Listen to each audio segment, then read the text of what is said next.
चलो आज की आराधना को हम आरंभ करते हैं। परमेश्वर पिता को सबसे पहले जीतों के बीच में हम सबों को सुरक्षित रखा, उसके लिए मैं बहुत बहुत धन्यवाद देती हूँ। और आपके सामने हम लोग सुरक्षित पाए जाते हैं, उसके लिए मैं धन्यवाद देती हूँ। आइए मैं वचन से पढ़ लूंगी।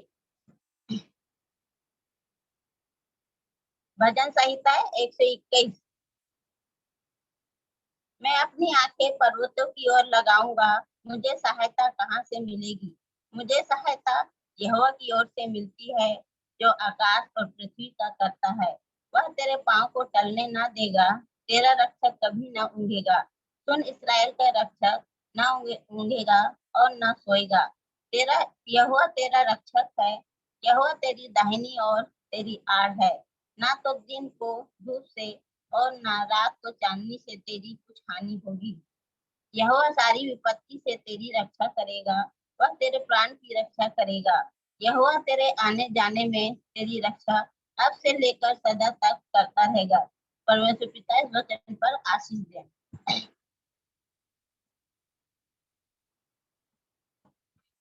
आइए हम प्रार्थना करें।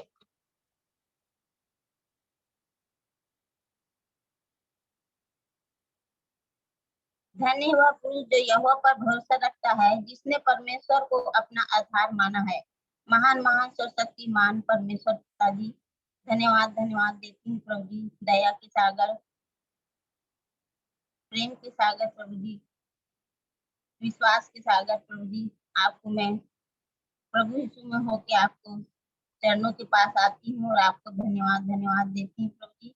आपने हम सबको जिंदों के बीच में सुरक्षित रखा प्रभु जी, उसके लिए भी हम धन्यवाद धन्यवाद देते हैं प्रभु जी। हे प्रभु जी, आपने सुबह से शाम तक हम सबों की सुने सहायता मदद रक्षा रखवाली की प्रभु जी, उसके लिए भी धन्यवाद देती हूँ प्रभु जी।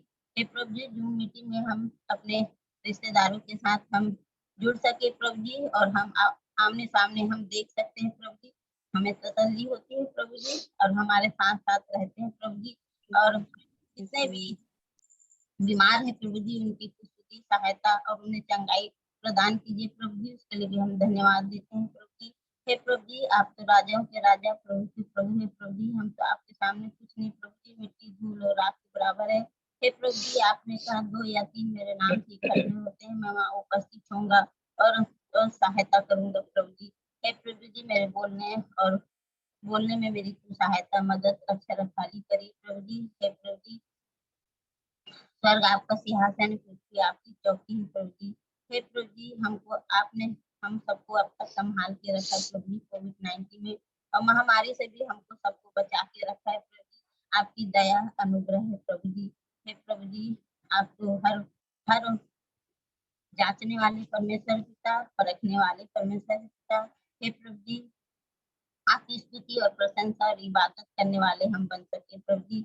हे जो प्रभु जी, हम जो कुछ भी बोलते हैं तो हमारे साथ साथ रहिए, छोटे बच्चों की भी साथ होइए प्रभु जी, उन्हें भी ज्ञान बुद्धि से भर दीजिए प्रभु जी। जो भी वचन की शिक्षा को हम प्राप्त करते हैं प्रभु जी, हमारे मनों में हम उसे रखें प्रभु जी, और वचनों को हम याद करने वाले हो सके प्रभु जी, और आपके वचन के आज्ञाकारी वाले बन सके प्रभु जी। और हमें याद करने की शक्ति, स्मरण शक्ति दीजिए प्रभु जी, ताकि हम वचन को याद करने वाले बन सके प्रभु जी। जो कुछ भी बोलते हैं बोया जाता है वचन के द्वारा प्रभु जी, हमारे हृदय में हम उसे बसा सके प्रभु जी, ताकि ताकि हम उसे बोलने वाले बन सके प्रभु जी। हे प्रभु जी, मामी और मामा के साथ हुई प्रभु जी, उन्हें भी चंगाई प्रदान की है प्रभु जी, उन्हें भी छू और चंगा करिए प्रभु जी।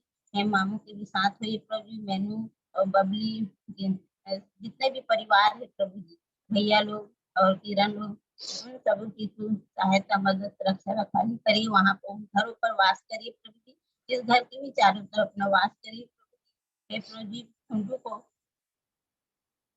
आपके हाथ में सौंपती हूँ प्रभु जी। उसने एक्सीडेंट से उसे बचाया प्रभु जी, उसको भी मैं धन्यवाद, प्रभु को मैं धन्यवाद देती हूँ प्रभु जी। हे प्रभु जी, अब क्या मांगने से आप सबको जानते हैं प्रभु जी, छोटी सी दुआ को सुनो और ग्रहण कर ले। आमीन।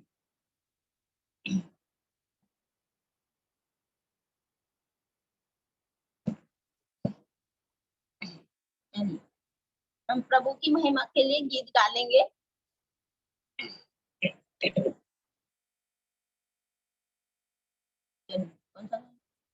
मिलकर हम सब तेरी गाते गाते सारे जहां को सुनाते सुनाते। जय जय हो तेरी महिमा हो तेरी प्रभु सबको ये गीत सुनाते। हालेलुया जय जय हो तेरी महिमा हो तेरी प्रभु सबको ये गीत सुनाते। सारे जहां का सहारा सहारा डूबे हुआ का किनारा किनारा। नैया हमारी डोले डोले मौजों में खाए हिलोरे हिलोरे। ले चल किनारे ले जा बनकर तू माटी ले जा हमको सबको पार लगा दे। हालेलुया ले चल किनारे ले जा बनकर तू माटी ले जा हम सबको पार लगा दे। मिलकर हम सन्ना तेरी गाते गाते सारे जहां को सुनाते सुनाते। जय जय हो तेरी महिमा हो तेरी प्रभु सबको ये गीत सुनाते। पापों में जीवन हमारा हमारा कष्टों को झेल रहा है। कैसे बचेंगे सारे सारे बाकी जीवन से हमारे हमारे। तू ही हमारी आशा तू ही हमारा राजा हम सबको पार लगा दे। हालेलुया तू ही हमारी आशा तू ही हमारा राजा हम सबको पार लगा दे। मिलकर हम सन्ना तेरी गाते गाते सारे जहां को सुनाते सुनाते। जय जय हो तेरी महिमा हो तेरी प्रभु सबको ये गीत सुनाते। हालेलुया जय जय हो तेरी महिमा हो तेरी प्रभु सबको ये गीत सुनाते। एक और गा लेंगे प्रभु की महिमा के लिए। जंगली दरख्तों के दरमियान एक सेवक के पेड़ के समान। जंगली दरख्तों के दरमियान एक सेवक के पेड़ के समान। नजर आता है मुझे मसीह नजर आता है मुझे मसीह। सारे संतों के बीच में महान सारे संतों के बीच में महान। हम करूं तेरी मसीह अपने जीवन भरी जंगल के सफर में गाऊं प्रभु जारी से मैं गाऊं प्रभु जारी से मैं। तू ही है सारूंगा हाँ तुझको संजीवादियों का। तू ही है सारूंगा हाँ तुझको संजीवादियों का। संतों में तू है अति पवित्र संतों में तू है अति पवित्र। कैसा कामिल शान से भरा कैसा कामिल शान से भरा।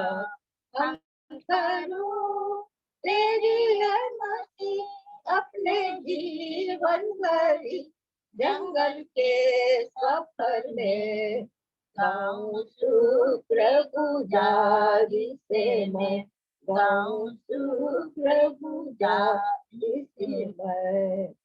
इत्र के समान है तेरा नाम, इत्र के समान है तेरा नाम, खुशबू फैलाता है जहाँ में, तंगी मुसीबत पर बदनामी में, तंगी मुसीबत पर बदनामी में, बना खुशबूदार तेरे समान, बना खुशबूदार तेरे समान।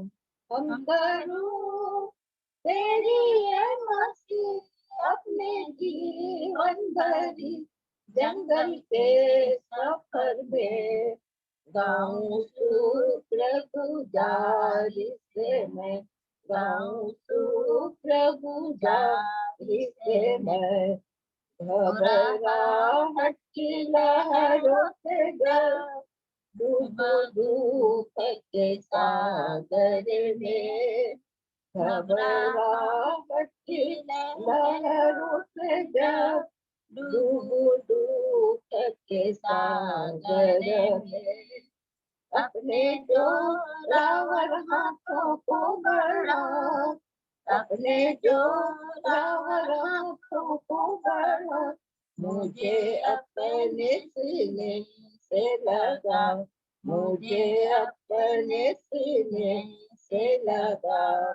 हम करूं तेरी है मसीह अपने जीवन भरी, जंगल के सफर में गाऊं शुक्रगुजारी से मैं, गाऊं शुक्रगुजारी से मैं।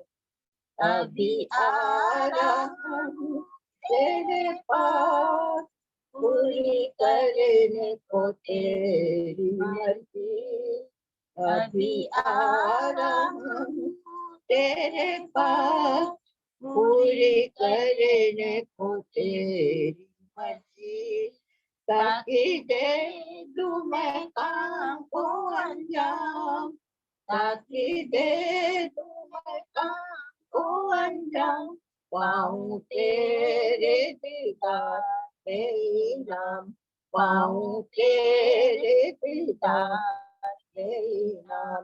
हम करूं तेरी मसीह अपने जीवन भरी, जंगल के सफर में गाऊं शुक्रगुजारी से मैं, गाऊं शुक्रगुजारी से मैं। प्रभु को महिमा मिले गीतों के द्वारा। आप सबों को भी अवसर होगा स्तुति करने के लिए।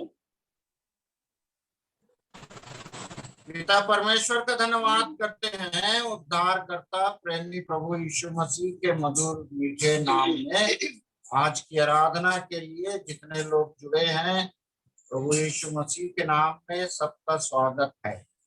और जो नहीं जुड़े हैं प्रार्थना करें सब जुड़े ताकि हमारा ये पारिवारिक आराधना सचमुच में हम सब के लिए आशीष का कारण हो और सब बातों में पिता परमेश्वर को महिमा मिले। बहुत पुराना गीत है जो मसीही गीत संग्रह से है। 2-3 दिन से गाना चाह रहा था परंतु पता नहीं इंटरनेट गड़बड़ हो जाता था। आज पहला नंबर मार दिया मैं जैसे किस खत्म की। आप लोगों को अवसर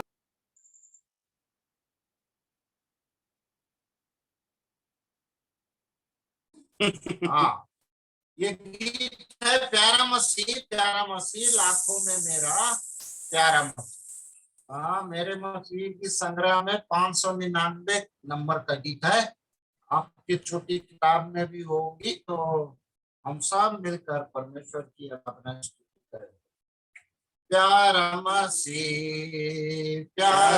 मसीह लाखों में मेरा प्यारा मसीह, मेरा अकेला सहारा वही, मेरा अकेला सहारा वही।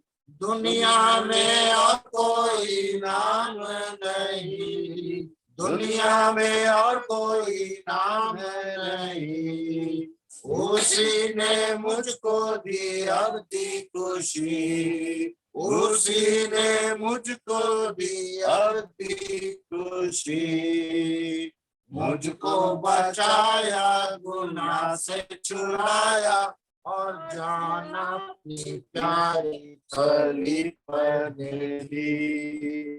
मुझको बचाया गुनाह से छुड़ाया और किया है उसने अब मुझको बरी। प्यारा मसीह, प्यारा मसीह, लाखों में मेरा प्यारा मसीह, मेरा अकेला सहारा वही, मेरा अकेला सहारा वही। बेटा खुदा का है प्यारा मसीह, बेटा खुदा का है प्यारा मसीह, मेरे का है प्यारा वही, मेरे प्रिय का है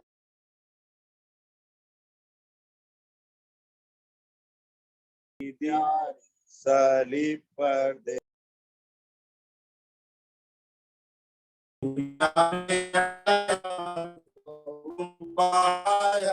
और जाना नारी सलीब पर दे दी।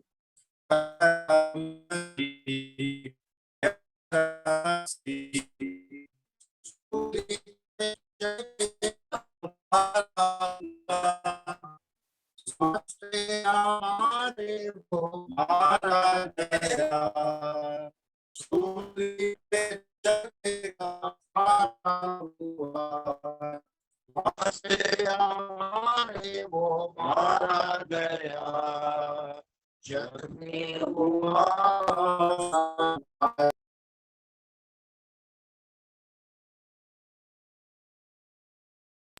जख्मी हुआ आया गया और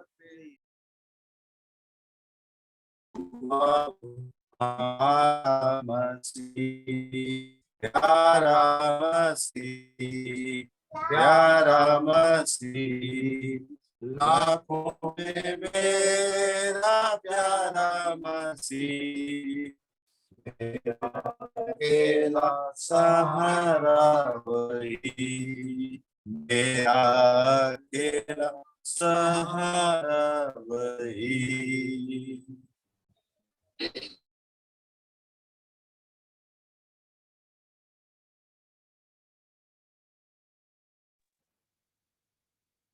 मामू मामी और छोटू को बहुत बहुत धन्यवाद देती हूँ सुंदर गाने के लिए। और भी अवसर होगा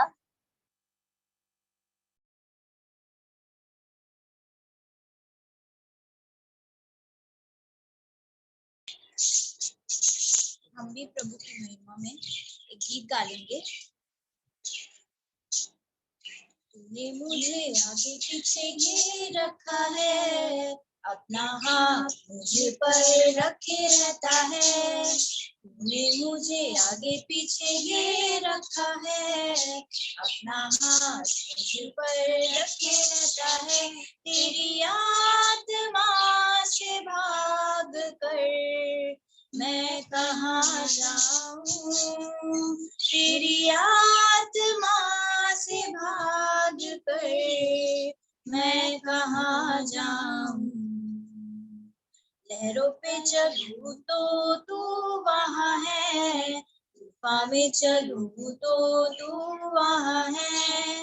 लहरों पर चलूं तो तू वहाँ है, तूफान में चलूं तो तू वहाँ है। तेरी आत्मा से भाग कर मैं कहाँ जाऊं, तेरी आत्मा से भाग कर मैं कहाँ जाऊं।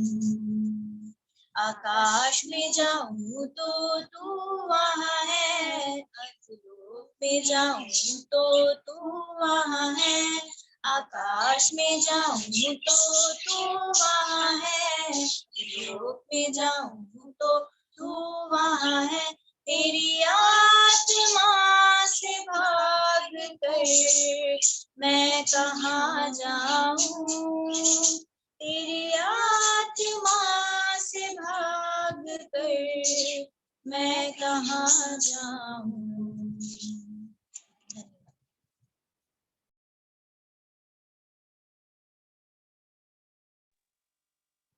छोटी और किरण को बहुत बहुत धन्यवाद देती हूँ।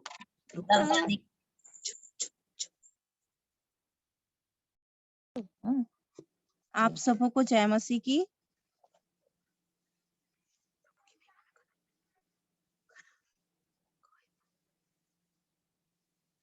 प्रभु की महिमा में हम एक गीत को गा लेंगे।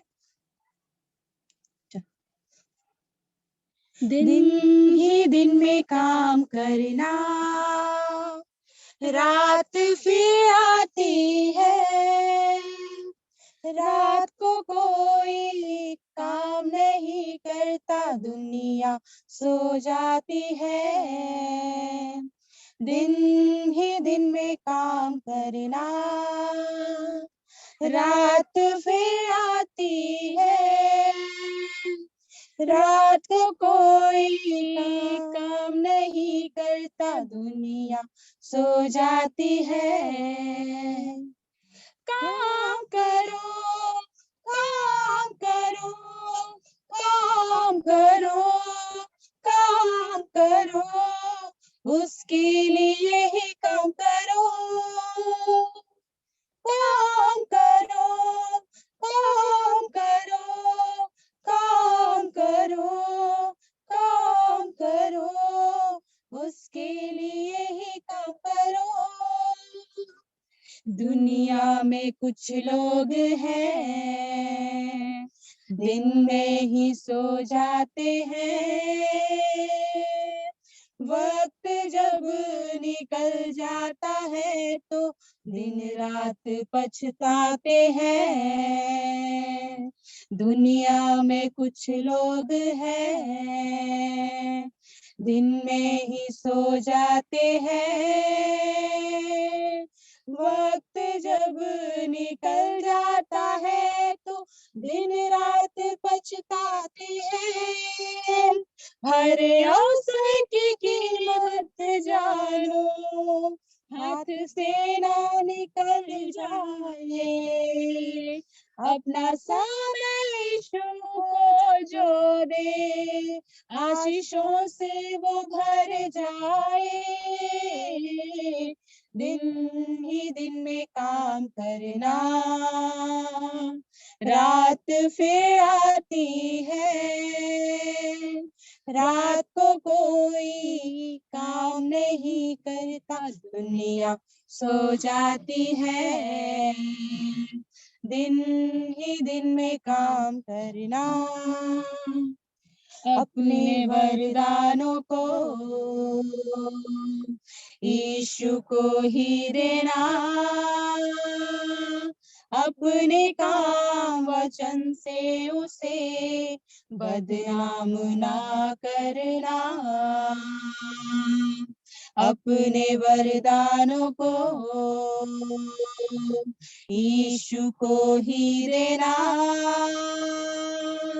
अपने काम वचन से उसे बदनाम ना करना, उसके आने से पहले उसकी कलीसिया सजाना है, अपने गुणों से वरदानों से उसे दुल्हन बनाना है।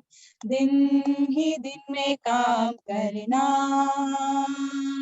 रात फिर आती है,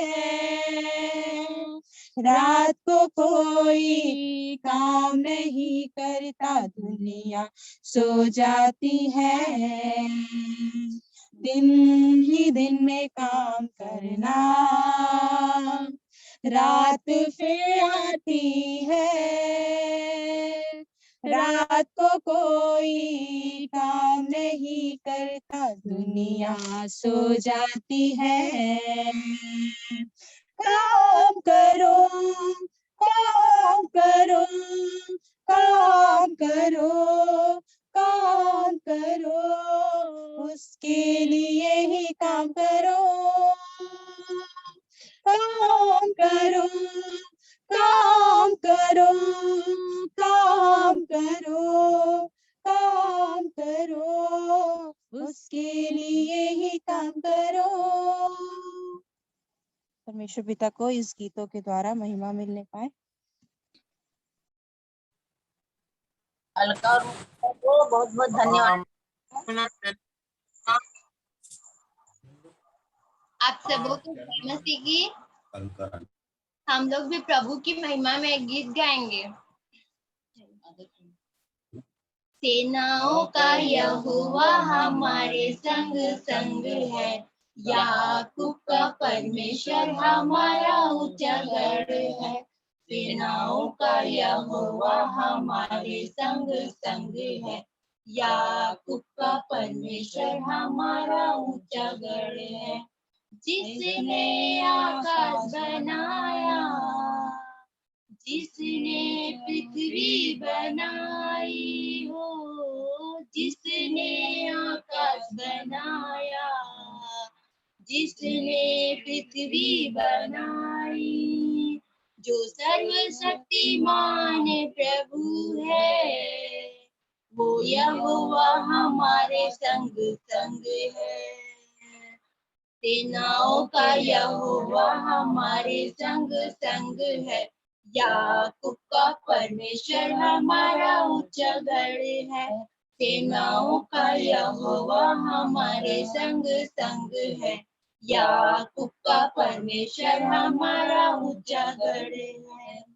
समुद्र को जिसने दो भागा, जंगल से मार्ग निकाला हो, समुद्र को जिसने दो भागा, जंगल से मार्ग को निकाला, जो वायदे को करता है पूरा, वो यहोवा हमारे संग संग है। सेनाओं का यहोवा हमारे संग संग है, याकूब का परमेश्वर हमारा ऊंचा गढ़ है। सेनाओं का यहोवा हमारे संग संग है, याकूब का परमेश्वर हमारा ऊंचा गढ़ है। लाजर को जिसने जिलाया, जक्कई को जिसने बचाया हो, लाजर को जिसने जिलाया, जक्कई को जिसने बचाया, जिसके लिए सब कुछ हो संभव, वो यहोवा हमारे संग संग है। सेनाओं का यहोवा हमारे संग संग है, याकूब का परमेश्वर हमारा ऊंचा गढ़ है। सेनाओं का यहोवा हमारे संग संग है, याकूब का परमेश्वर हमारा ऊंचा गढ़ है। जिसने तुमको बनाया, उसको तुम्हारी है चिंता हो, जिसने तुमको बनाया, उसको तुम्हारी है चिंता, जिसके लिए सब कुछ हो संभव, वो यहोवा हमारे संग संग है। सेनाओं का यहोवा हमारे संग संग है, याकूब का परमेश्वर हमारा ऊंचा गढ़ है। सेनाओं का यहोवा हमारे संग संग है, याकूब का परमेश्वर हमारा ऊंचा गढ़ है। Thank you. सुधा और दीदी को बहुत बहुत धन्यवाद देती हूँ। सचमुच में सेनाओं का परमेश्वर हम सबके साथ साथ हमेशा रहते हैं, संग संग रहते हैं।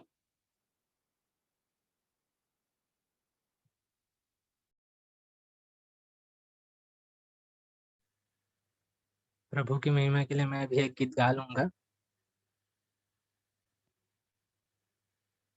गीत की बोली है, तू प्यार का सागर, सागर दया का तू है, तेरे प्यार के सागर में हम तैरना चाहते हैं। आप सब हो अपने मन में भी कहिए कि प्रभु इस गाने के द्वारा आपको भी आशीषित करे। तू प्यार का सागर, सागर दया का तू है, तू प्यार का सागर, सागर दया का तू है, तेरे प्यार के सागर में हम तैरना चाहते हैं, तेरे प्यार के सागर में हम तैरना चाहते हैं। तू प्यार का सागर, सागर दया का तू है, तू प्यार का सागर, सागर दया का तू है।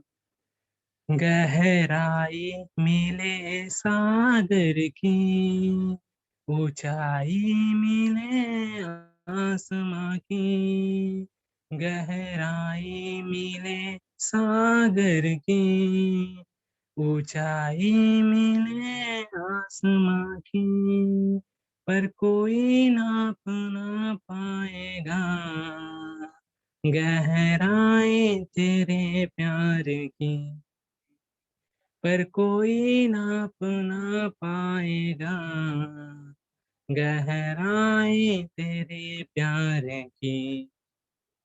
तू प्यार का सागर, सागर दया का तू है, तू प्यार का सागर, सागर दया का तू है। परमेश्वर होने पर भी तू मानव रूप धारण किया, परमेश्वर होने पर भी तू मानव रूप धारण किया, प्रभु तेरे इसी प्यार ने हमको दीवाना बनाया, प्रभु तेरे इसी प्यार ने हमको दीवाना बना, तू प्यार का सागर, सागर दया का तू है, तू प्यार का सागर, सागर दया का तू है, तेरे प्यार के सागर में हम तैरना चाहते हैं, तेरे प्यार के सागर में हम तैरना चाहते हैं, तू प्यार का सागर, सागर दया का तू है, तू प्यार का सागर, सागर दया का तू है। धन्यवाद। इस गीत के द्वारा प्रभु को महिमा मिले। अरुण बेटा को भी बहुत बहुत धन्यवाद देती हूँ सुंदर गीत के लिए। प्रभु को महिमा मिले।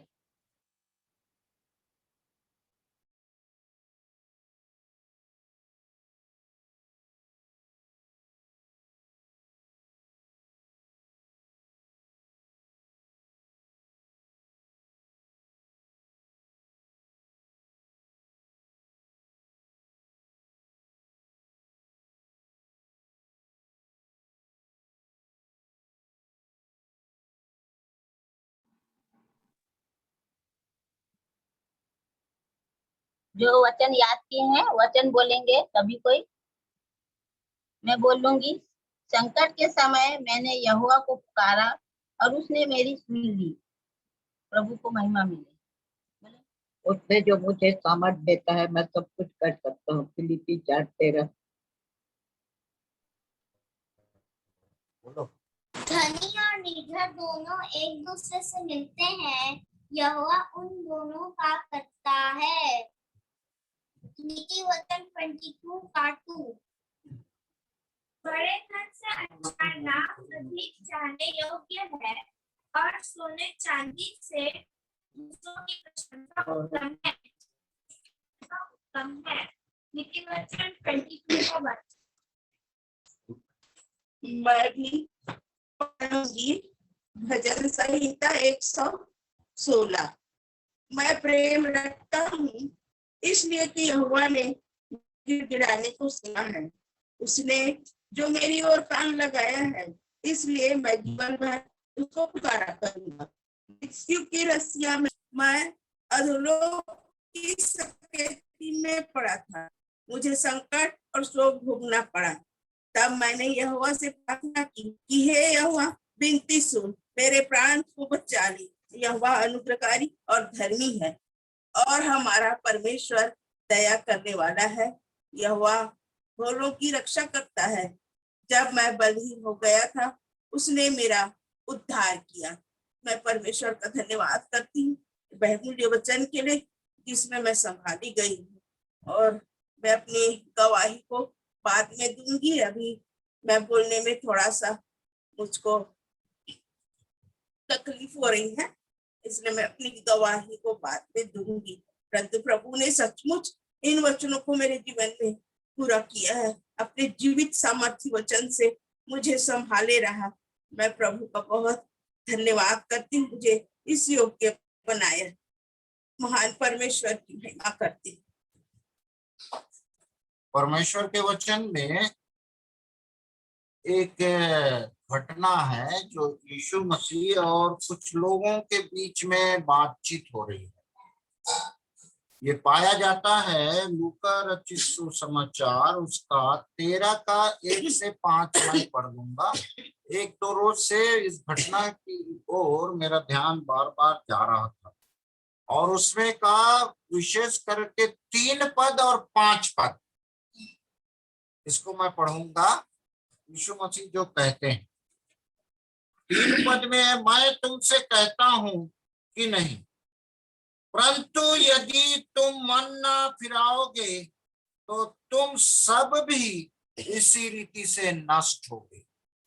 5वें पद में भी वही प्रभु यीशु मसीह कहते हैं, मैं तुमसे कहता हूं कि नहीं, परंतु यदि तुम मन न फिराओगे तो तुम सब भी इसी रीति से नष्ट होगे। मैं तुमसे कहता हूं नहीं। क्यों यीशु मसीह नहीं कह रहे? आज हम अपनी स्थिति को देख रहे हैं, डोंगरगढ़ में रोज 1-2 डेथ हो रहे हैं, और पूरा राजनांदगांव डिस्ट्रिक्ट या पूरा कहिए विश्व का हाल खराब है। भारत का तो बहुत ज्यादा, और हमारा छत्तीसगढ़ राज्य नंबर 1 में चला गया। और इनको जब डेथ का न्यूज कहीं आता है तो हमारे अंदर ये ख्याल ना आए कि उन लोग बुरे थे, उन लोग अच्छे नहीं हैं, परंतु ये ख्याल आए कि कहीं ऐसा ही हम लोग नाश तो नहीं होंगे जैसा यीशु मसीह कह रहा।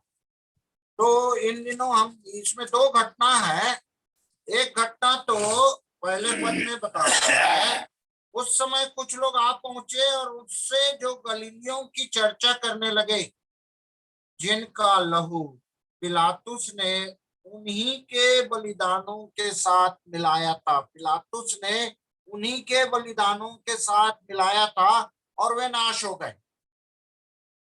और क्या यहाँ एक हमारे अंदर ख्याल आता है, यह सुन उसने उनसे उत्तर में कहा, क्या तुम समझते हो कि ये गलीली और सब गलीलियों से अधिक पापी थे? क्या उन लोग अधिक पापी हमसे? क्या हमको अवसर मिला, जिंदा रखा प्रभु ने, तो उन लोग अपने पाप के कारण मर गए?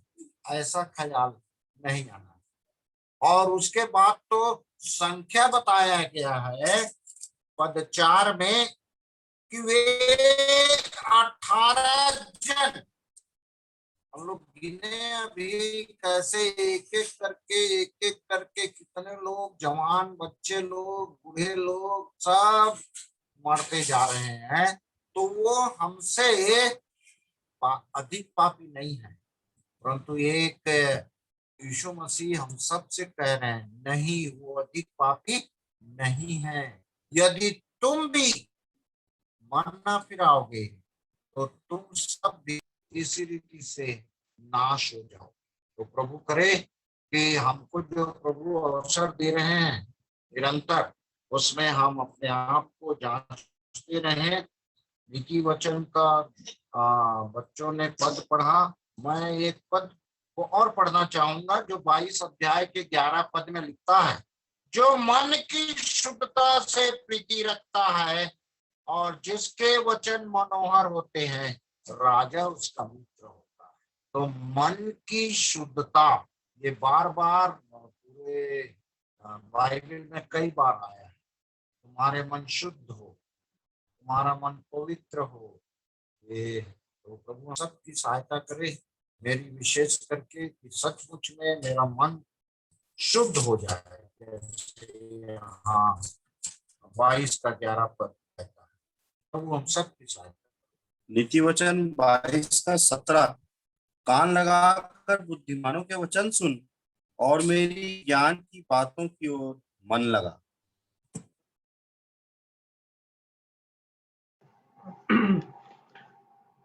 मिष्टी जो इंग्लिश में बोलने वाली, उसको मैं पहले से बोल देता हूँ। बड़े धन से अच्छा नाम अधिक चाहने योग्य है और सोने चांदी से औरों की प्रसन्नता उत्तम है। ये वचन हेजल ने भी कहा, लेकिन जो वचन मैं कहने पर हूँ वो है 22 का 4, नम्रता और यहोवा के भय मानने का फल धन, महिमा और जीवन होता है। नम्रता और यहोवा के भय मानने का फल धन, महिमा और जीवन होता है। नीति वचन 22 का 4। Proverbs chapter 22 verse 1, a good name is to be chosen rather than great riches, loving favor rather than silver and gold. Thank you. मैं बोलूंगी प्रकाशित वाक्य 3 उसका 10 और 11। यहाँ पे ऐसा लिखा है, तूने मेरे धीरज के वचन को थामा है, इसलिए मैं भी तुझे परीक्षा के उस समय बचा रखूंगा जो पृथ्वी पर रहने वालों के परखने के लिए सारे संसार पर आने वाला है। मैं शीघ्र ही आने वाला हूँ। जो कुछ तेरे पास है उसे थामे रह कि कोई तेरा मुकुट छीन ना ले। Thank you.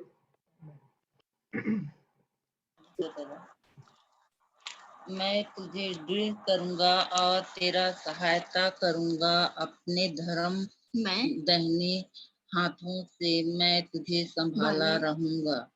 यशायाह 41 का 10। आज सबको जय मसीह की। ये मेरे मन परमेश्वर के सामने चुपचाप रहा, क्योंकि मेरी आशा उसी से है। भजन संहिता 62 का 5। परंतु जब पवित्र आत्मा तुम पर आएगा तब तुम सामर्थ्य पाओगे और यरूशलेम और सारे यहूदिया और सामरिया में और पृथ्वी की छोर तक मेरे गवाह होंगे। प्रेरितों के काम 1 का 8। Thank you. उसने कहा कि मनुष्य केवल रोटी से ही नहीं परंतु हर एक वचन से जो प्रभु के मुंह से निकलता है जीवित रहे। मत्ती 4:4। यहोवा का धन्यवाद करो क्योंकि वह भला है और उसकी करुणा सदा की है। भजन संहिता 136 का 1।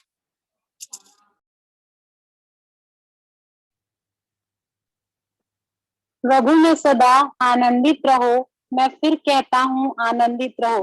फिलिप्पियों 4 का 4।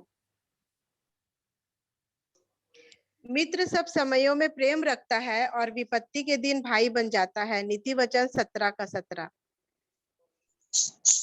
दया करने वालों पर आशीष फलती है क्योंकि वह कंगाल को अपनी रोटी में से देता है। नीति वचन 22 का 9। मैं बोलूंगी नीति वचन 22 का 24 और 25 पर। क्रोधी मनुष्य का मित्र न होना और झट क्रोध करने वाले के संग न चलना, कहीं ऐसा ना हो कि तू उसकी जासूसी और तेरा प्राण फंदे नहीं फंस जाए। तो परमेश्वर पिता हमारी सहायता करें कि सचमुच हम ऐसे लोगों की संगति ना करें जिससे हमारा भी चलते हैं ऐसा ना हो। तो परमेश्वर पिता हमारी सहायता करें कि हम ऐसे लोगों से दूर पाए।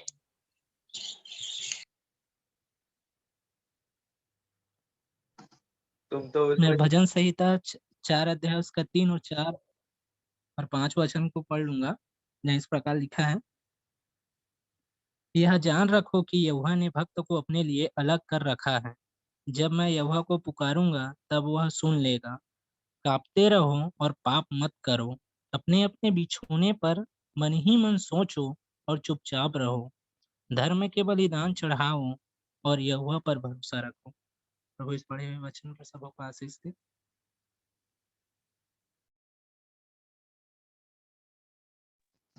मैं भी पढ़ लूंगी। नीति वचन उसका 4 का 6 और उसका 22 वचन को मैं पढ़ूंगी।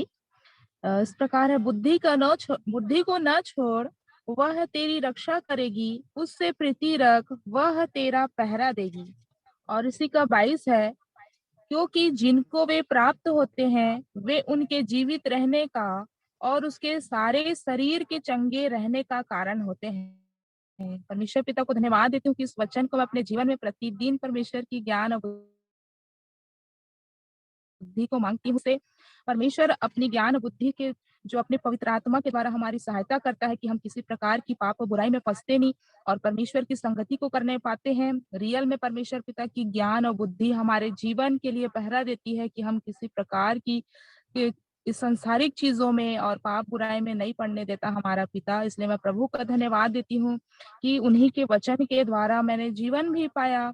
और परमेश्वर की ज्ञान और बुद्धि अगर यदि न हो तो हम अपनी समझ और बुद्धि से कुछ भी चीज प्राप्त नहीं कर सकते। इसलिए मैं अपने पिता परमेश्वर को हृदय से धन्यवाद देती हूँ कि मैं संसारिक रूप से तो मरी हुई थी, बचपन से क्रिश्चियन घर में पैदा, लेकिन परमेश्वर प्रभु यीशु मसीह को जानना पहचानना ये सारी चीजें मेरे जीवन से बहुत अलग था।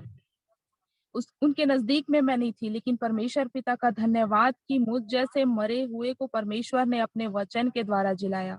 जैसे हम संसारिक रीति से अपने सारे चीजों में व्यस्त रह जाते हैं, एक मरी हुई दशा में रहते हैं, लेकिन जैसे ही हम परमेश्वर के निकट आते हैं और उसके वचन के द्वारा जैसे हमको जीवन मिल जाता है तो हम फिर से आत्मा में जीवित हो जाते हैं और ये हमारे उन हर एक चीजों से हमको छुटकारा देता है। हर एक बंधनों से परमेश्वर के वचन के द्वारा हम एक अद्भुत चंगाई को प्राप्त करते हैं और जीवित अवस्था में परमेश्वर की महिमा को करने पाते हैं। इसलिए मैं हृदय से परमेश्वर पिता को धन्यवाद देती हूँ कि परमेश्वर ने अपने जीवित कलाम को मेरे जीवन में दिया, जिसके द्वारा मैं आज परमेश्वर के सम्मुख हूँ और परमेश्वर की आराधना और उसके वचन को बोल सक रही हूँ। ये प्रभु की दया और अनुग्रह है। और मैं धन्यवाद देती हूँ कि परमेश्वर पिता ने मुझे ऐसे गढ़ वाले नगर में रखा और अपनी अनुग्रह के द्वारा अपनी करुणा को, अद्भुत करुणा को मेरे जीवन में दिया। इसलिए मैं हृदय से धन्यवाद देती हूँ परमेश्वर की ज्ञान और बुद्धि के लिए, उसकी समझ के लिए। धन्यवाद।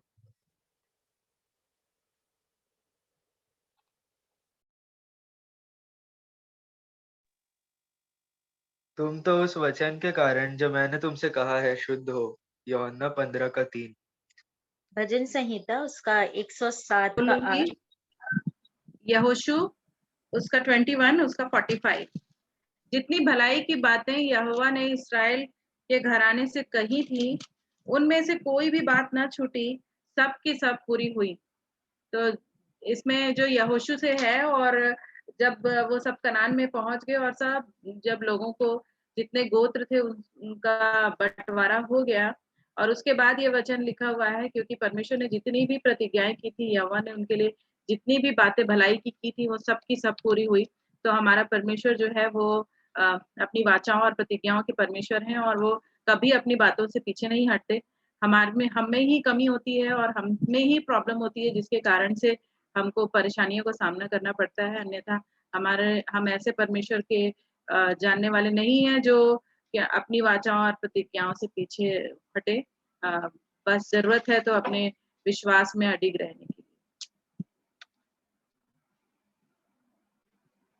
रोमियो 5 अध्याय उसका पहला वचन ऐसा कहता है, अतः जब हम विश्वास से धर्मी ठहरे तो अपने प्रभु यीशु मसीह के द्वारा परमेश्वर के साथ मेल रखें। परमेश्वर ने हम पर अनुग्रह किया, मुझ पर अनुग्रह किया कि मैं पहले अभी बेटी जो गवाही दे रही थी कि कैसे वो प्रभु क्रिश्चियन परिवार में तो थी, परंतु प्रभु से वो संबंध नहीं था जो होना चाहिए। परंतु यीशु मसीह ने ऐसा अनुग्रह मेरे और आपके जीवन में किया कि यीशु मसीह के द्वारा जो अनुग्रह पाया हमने कि उसने यीशु ने अपने लोहू के द्वारा हमारा मेल परमेश्वर पिता से करा दिया। तो जब मेल हो गया है तो हम अपने परमेश्वर का वचन कहता है कि यीशु मसीह के द्वारा परमेश्वर के साथ मेल रखें की आवश्यकता। मैं और आप यीशु मसीह के परमेश्वर पिता से हमारी मुलाकात होती रहे, उससे बातचीत होती रहे, उससे मैं और आप अगुवाई पाते रहे। तो परमेश्वर पिता का धन्यवाद। यहोवा अपने डरवैयों ही से प्रसन्न होता है, अर्थात उनसे जो उसकी करुणा की आशा लगाए रहते हैं। भजन संहिता 147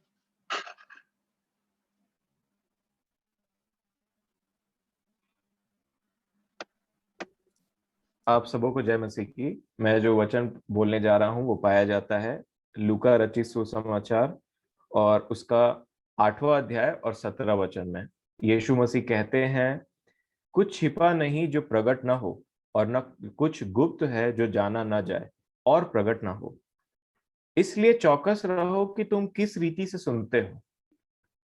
यीशु मसीह ने सबसे पहले मैं आज धन्यवाद देता हूं आप सभी का कि आप अपना समय निकाल करके प्रभु के नाम से जुड़े हैं। प्रभु आप सबको आशीष दे। और बहन अलका और आंटी का भी मैं धन्यवाद देता हूं कि उन्होंने हमारे बीच में एक ऐसा गाना प्रस्तुत किया जिसको हमको उस पर मेडिटेट करने की जरूरत है। मैं उससे बहुत आशीषित हुआ और मैं धन्यवाद देता हूं सचमुच में कि उन्होंने एक ऐसे गाने पर फोकस किया है कि जिसमें वो मैं पहली बार सुना बाय द वे वो गाना, परंतु उन्होंने कहा कि काम करो, दिन ही दिन में उसके काम करो, वो रात आने वाली है। फिर उन्होंने कहा कि ऐसे भी हैं जो दिन में सो जाते हैं। और मेरे प्रियो, हमें इस बात को समझने की बहुत जरूरत है कि कहीं ना कहीं वचन को सुनने में और उसके ऊपर चलने और उसमें अमल करने में बहुत बड़ा एक गैप आ जाता है कभी कभी। और यीशु मसीह यहाँ पे लूका रचित सुसमाचार 8वें अध्याय में ऐसा कहते हैं कि चौकस रहो कि किस रीति से सुनते हो। अगर आप वचन को सुनते हैं तो चौकस रहिए कि किस रीति से सुनते हैं। हमने कुछ डिसाइड किया था, मैंने आपके सामने में एक प्रस्ताव रखा था कि हम जब भी अब वचन को पढ़ेंगे और जो मुझे प्रभु ने कहा है, क्योंकि मैं कुछ बातों के लिए मनुष्यों अर्थात लहू और मांस का सलाह लेना पसंद करता हूं, परंतु कुछ बातों में मैं लहू और मांस का सलाह लेना पसंद नहीं करता, जिसमें मैं बहुत ही दृढ़ हूं कि जिसे मुझे प्रभु परमेश्वर पिता ने उन बातों को कहा है। और उनमें से एक है, सिंस आप मेरा परिवार हैं और आप सब जितने लोग जुड़ते हैं वो सब मेरा परिवार हैं और प्रभु के लोग हैं, इसलिए मैं भी आपसे कहता हूं कि जो प्रभु ने मेरे मन में डाला है वो ये है कि अब एक एक चीज को प्रैक्टिकली हम करें और जो हम सुनते हैं उस पे कैसे चलना है, कैसे अमल करना है, क्या हमारी प्लानिंग होनी चाहिए उस पर्टिकुलर वचन के लिए, ये परमेश्वर पिता ने मेरे मन में डाला है। और उसी चीज से मैं बहुत दिन से मैं प्लान कर रहा हूं कि कैसे मैं प्रभु की दया से आपके सामने में वो सब चीजों को रख सकूं। जब जरूर मेरी बारी आएगी तो मैं जरूर उन बातों को आपके सामने में रखूंगा। पर मेरा आपसे आग्रह है कि प्रभु के वचन में आगे बढ़िए, पढ़िए और उस पर मनन करिए, ध्यान करिए। जो एक विषय है मैं आपके सामने रखना चाहता हूं वो है ध्यान। आपको मैं एक चीज बताना चाहता हूं जो प्रभु ने मुझे सिखाया है। आपको पता है कि कभी भी हमारे जीवन में कुछ फल अर्थात हमारे मन में विचार या फिर किसी भी चीज वो हमारे मुंह से निकलते हैं और वो हमारी प्रतिक्रिया में दिखाई देते हैं, उसका एक रीजन होता है। आप देखिएगा कभी भी आपके जीवन में वही चीज फल लाता है, अर्थात वही चीज सबसे ऊपर रहता है जिस पे आप मेडिटेट करते हैं, ध्यान करते हैं। कई बार ऐसा होता है कि अगर हम अपने परेशानियों में बहुत ज्यादा ध्यान दें तो उसके अनुसार हमारे सोच विचार और हमारे बातचीत हो जाते हैं। कई बार ऐसा होता है कि अगर आप न्यूज चैनल में बहुत ज्यादा ध्यान दे देंगे, मेडिटेट करेंगे, दिन रात उसको सुनते रहेंगे, तो आपका ध्यान और आपका मन उस न्यूज में बताए हुए चीजों पे दिन रात लगा रहेगा और उस तरीके से आपके सोच विचार हो जाएंगे और आप दिन भर उसी स्पिरिट में जीते रहेंगे। कई बार होता है कि कोई भी चीज हो सकती है कि जिस पे आप मनन करते हैं ना, जिसको आप बार बार सोचते हैं या बार बार आपको सुनाया जाता है, आप बार बार उस चीज पर ध्यान लगाते हैं, वैसा ही आपका दिन उस दिन कट जाता है। और एक एक दिन हमारा दिन किसी ना किसी चीज पर ध्यान लगाने के बाद में कट जाता है, क्योंकि भले ही मनुष्य कुछ और काम करता रहे, उसका दिमाग एक जगह पे टिक जाता है और ध्यान लगा देता है। इसके वजह से वो वही उसी तरीके से उसका दिन पूरा दिनचर्या कट जाता है जिस पर उसने ध्यान लगाया है, जिसमें उसने निर्णय लिया आज के दिन कि वो अपना समय उस चीज पर देगा, चाहे वो संसारिक हो चाहे आत्मिक हो। संसारिक बातों में अगर वो ध्यान लगाता है तो उसके समान उसका जीवन होता है, आत्मिक बातों पे के अनुसार आत्मिक उसका जीवन हो जाता है। प्रभु यीशु मसीह एक बात कहते हैं जो मुझे बहुत मतलब चेतावनी देती है ये चीज, क्योंकि बाइबल में अगर आप देखेंगे प्रभु की बातों को, संत पौलुस की बातों को देखेंगे तो कहीं आप पाएंगे चौकस रहो, सचेत रहो, सावधान रहो, ऐसे ऐसे बातों को कहा जाता है। और जब मैं प्रैक्टिकल लाइफ में देखता हूं तो एक एक चीजों के लिए सचेत, सावधान और चौकस रहने की जरूरत है, क्योंकि ये उन कुंवारियों की आदत है जिनके मशाल में आग है और जिनकी कुप्पी में तेल है। वही सावधान है, वही सचेत है, और जो लोग सो गए हैं उनको बाइबल बोलती है कि उठो और अब सचेत हो। और यहाँ पे ऐसा वो कहते हैं 18वें वचन में, लूका 8:18, इसलिए चौकस रहो कि तुम किस रीति से सुनते हो। इससे पहले उन्होंने बीज बोने वाले का दृष्टांत बताया कि क्यों वचन काम नहीं करता है कई बार हमारे जीवन में। और वो कहते हैं इसलिए चौकस रहो कि तुम किस रीति से सुनते हो, क्योंकि जिसके पास है उसे दिया जाएगा और जिसके पास नहीं है उससे वह भी ले लिया जाएगा जिसे वह अपना समझता है। मैं समझता हूं अपने आप में वचन आपको सब चीज समझा देगा, और मेरे तरफ से यही आज आप प्रभु के वचन में से एक बात है कि हम किस रीति से सुनते हैं और उसके बाद हमारा मन और ध्यान कहाँ रहता है, इस बात में फोकस करने की जरूरत है। प्रभु आप सभी को आशीष दें आने वाले दिनों में, जो उन्होंने मुझे सिखाया है और जिस चीज के पीछे मैं तैयारी में लगा हुआ हूँ, जरूर आपके पीछे आपके साथ में शेयर करूंगा। प्रभु आप सबों के साथ।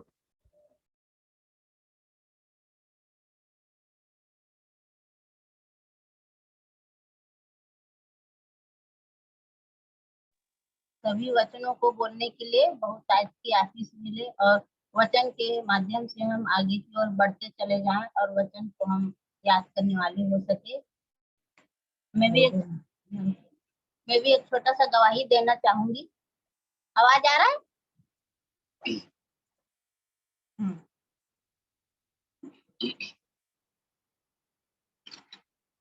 मैं परमेश्वर पिता को सबसे पहले धन्यवाद देती हूँ कुंटू बेटा के लिए मैं छोटा सा गवाही देना चाहूंगी। कुंटू को अद्भुत रीति से परमेश्वर पिता ने बड़े एक्सीडेंट से बचाया, तो परमेश्वर पिता को मैं धन्यवाद देती हूँ। और मैं इसका थोड़ा पढ़ लूंगी। यशायाह 41:10, मुश्किलें आएंगी, आने दो, चिंता मत करो, क्योंकि हमारा जीवित परमेश्वर का वादा है, क्योंकि मैं तेरे संग हूँ। सचमुच में परमेश्वर पिता कुंटू बेटे के साथ हमेशा संग रहते हैं और परमेश्वर पिता हमें कभी नहीं छोड़ते हैं। और परमेश्वर पिता ने कहा मत डर, मैं तेरे संग रहूंगा, तेरी सारी चिंताओं को दूर करूंगा। परमेश्वर यूं कहता है कि मैंने तेरी प्रार्थना सुनी और तेरे आंसू देखे हैं, देख मैं तुझे चंगा करता हूँ। जो कुछ तुम प्रार्थना में विश्वास से मांगोगे वह सब तुमको मिलेगा। मत्ती 21:22 में लिखा है। अय्यूब 5 में लिखा है, देख क्या ही धन्य हुआ मनुष्य जिसको परमेश्वर ताड़ना देता है, इसलिए तू सर्वशक्तिमान की ताड़ना को तुझ मत जान, क्योंकि वही घायल करता है और वही पट्टी भी बांधता है, वही मारता है और वही अपने हाथों से चंगा भी करता है। वह तुझे 6 विपत्तियों से छुड़ाएगा, वरन 7 से भी तेरी कुछ हानि न होने देगा। सचमुच में परमेश्वर पिता ने अद्भुत रीति से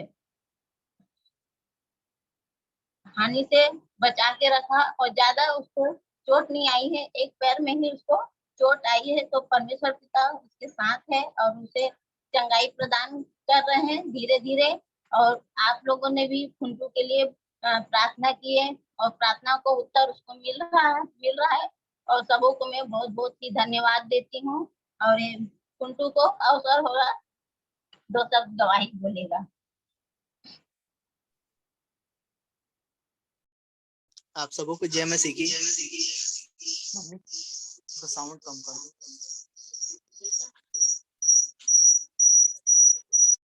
मैं आप लोगों के सामने एक पद पढ़ लूंगा जो पाया जाता है भजन संहिता 121 उसका 7वां अध्याय। यहोवा सारी विपत्ति से तेरी रक्षा करेगा, वह तेरे प्राण की भी रक्षा करेगा। और मैं एक छोटा सा गवाही देना चाहता हूँ मेरे जीवन का। अभी 8 तारीख को जब मैं अपने प्लांट जा रहा था तो उस समय ऐसा हुआ कि जब मैं गेवरा के पास पहुंचा तो वहाँ पे एक कार वाला जो ओवर स्पीड में आ रहा था और मेरे आमने सामने आ गया गाड़ी के, और उस कारण से मैं वहाँ पे रोड में ही मैं फेंका गया बहुत दूर तक। और परमेश्वर की ऐसी वहाँ पे योजना थी कि कोई भी गाड़ी मैंने मेरे ना आगे आ रहा था ना पीछे आ रहा था, जो कि अगर आता तो शायद हो सकता है कि मेरे ऊपर चढ़ जाता, कोई गाड़ी आता तो ऐसा था। मेरा गाड़ी बहुत दूर फेंकाया था और मैं जाके बहुत दूर तक फेंकाया। तो परमेश्वर की ऐसी योजना थी कि वहां पे ना मेरे पीछे कोई गाड़ी था ना मेरे सामने कोई गाड़ी था जो मुझे ठोकर मार सकता था। तो परमेश्वर मुझे ऐसा हिम्मत दिया वहां पे कि मैं ना वहां पे बेहोश हुआ, वहां पे ना मुझे कोई चक्कर आया, और मैं अपना वहीं पे सबको फोन लगाया। मुझे पता चल गया था कि मेरे पैर टूट गया है बोल के, और मैं घर में तुरंत फोन लगाया। मेरे परमेश्वर ऐसा दिमाग दिया वहां पे कि मैं अपने दोस्त लोग को वहां पे कॉल कर सका, और वो वहीं पे रहते थे, 10 मिनट के अंदर ही वहां से आ गए वो मुझे लेने के लिए। और क्या बोलते उसके पहले ही 112 वहां पे पहुंच गया था मुझे लेने के लिए, लेकिन परमेश्वर की ऐसी योजना थी कि मैं उस गाड़ी में नहीं बैठा। वो मेरे को बोल रहे थे कि हम लेके चलते हैं करके, लेकिन मैं बोला कि नहीं मुझे कोरबा ही जाना है, यहाँ पे नहीं जाऊंगा करके। वो बोले कि हमारा एरिया गेवरा का है तो हम आपको गेवरा हॉस्पिटल छोड़ेंगे करके, लेकिन मैं वहाँ पे उनको मना कर दिया कि मैं नहीं जाऊंगा करके। और उतने ही देर में मेरे जो दोस्त लोग थे वो गाड़ी लेके तुरंत पहुंच गए थे पीछे से, और मैं बैठ के तुरंत फिर कोरबा आया। और यहाँ पे परमेश्वर की ऐसी योजना थी कि मेरा जो भी काम था यहाँ पे बहुत जल्दी चालू हुआ, यहाँ पे ट्रीटमेंट जो भी था। और यहाँ ऐसा प्रोटोकॉल था यहाँ पे कि कोई भी पेशेंट आते हैं यहाँ पे कोरबा में तो उनका पहले कोरोना टेस्ट होता है, उसके बाद ही वो एडमिट करते हैं। तो वो कोरोना भी मेरे को मैंने नेगेटिव आया, नहीं तो ऐसा होता कि अगर वो पॉजिटिव आता तो शायद वो मेरा ट्रीटमेंट ना करके वो कोरोना का ट्रीटमेंट करना चालू कर देते। तो परमेश्वर का ऐसी दया थी कि वहां पर भी मेरा रिपोर्ट नेगेटिव आया, और जल्द से जल्द रात में ही मेरा ट्रीटमेंट चालू हो गया वहाँ पे। और जब दूसरे दिन जब सुबह हुआ तो जब डॉक्टर राउंड पे आए तो फिर वो बताया कि आपका ऑपरेशन होना है करके, और ऑपरेशन के बाद ही ये सब ठीक होगा करके। तो उन्होंने बोला कि जो जांग का जो हड्डी टूटा है उसमें क्या बोलते थोड़ा रिस्क है बोले। उन्होंने मेरे से बात किया तो बोले कि उसमें थोड़ा सा रिस्क है, अगर ऑपरेशन के बाद हो सकता है कि वहाँ का जो मांस रहता है वो आपके लंग्स में जाके फंस सकता है करके बोले। और बोले कि अगर हो सकता है ये 1 या 2 दिन के भीतर हो सकता है, अगर हुआ तो उसमें भी परमेश्वर की ऐसी योजना थी कि मैं बोला कि ठीक है जो होगा देखा जाएगा करके।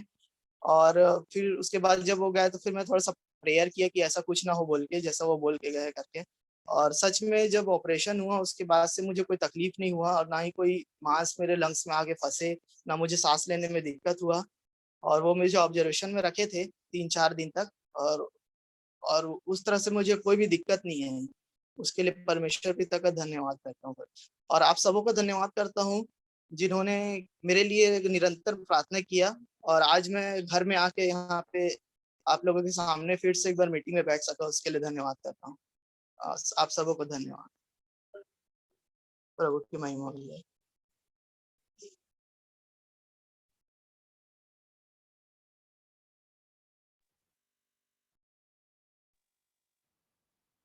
उनको भी मैं धन्यवाद देती हूँ, उसने अद्भुत रीति से परमेश्वर पिता ने बचाया। मैं आगे की ओर बढ़ती हूँ। माँ क्वेश्चन पूछेगी, आप लोग आंसर दीजिएगा। माँ क्वेश्चन पूछेगी, आप लोग आंसर दीजिएगा। सर्वप्रथम मैं ईश्वर पिता का धन्यवाद करती हूँ कि आज तक उसने मुझको इस महामारी के समय में भी जिंदों के बीच में रखा है, ताकि मैं क्वेश्चन आंसर आप लोगों के सामने कर सक रही हूँ। आप सबों को जय मसीह की। मेरा जो क्वेश्चन आंसर है आज का, वो पुराने नियम का पहला शामिल से है। विश्वास है कि आप सब सरल क्वेश्चन है, उत्तर अच्छा से दे सकेंगे। धन्यवाद। मेरा सबसे पहला प्रश्न है, योनातान किसका बेटा था? किसका बेटा था? शाऊल का बेटा था। शाऊल का बेटा था। शाऊल राजा का। शाऊल राजा। शाऊल शाऊल किसका था? शाऊल राजा का। हाँ, हाँ। योनातान किसके साथ फलिस्तियों की चौकी पर गया?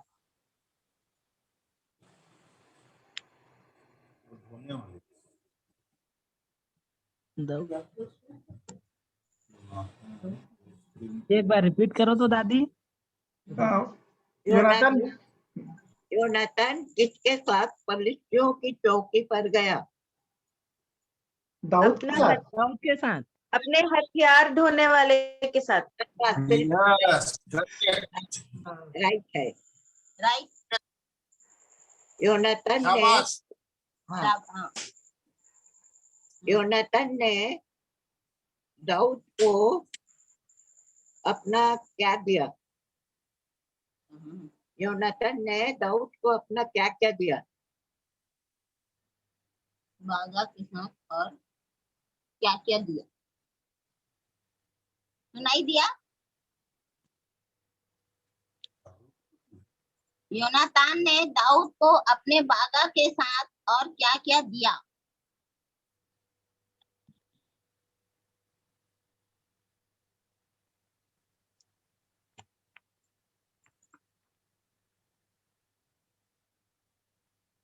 जी दादी, उसको क्या, योनातान जब दाऊद के पास गया था तब उसको साउल जब मारने वाला था तो क्या बोलते हैं, योनातान उसको बहुत ज्यादा दृढ़ कर रहा था दाऊद को कि तू घबरा मत, मैं तेरे साथ हूँ। और उन दोनों ने शपथ खाई कि हम एक देह हैं, जैसे एक दूसरे से प्रेम करें और मैं तुझे ना पकड़ाऊंगा। कुछ ऐसा ही था। कुछ हथियार दिया था साथ में। यार धनुष, तलवार और कटीबंध हाँ। जो पाया जाता है।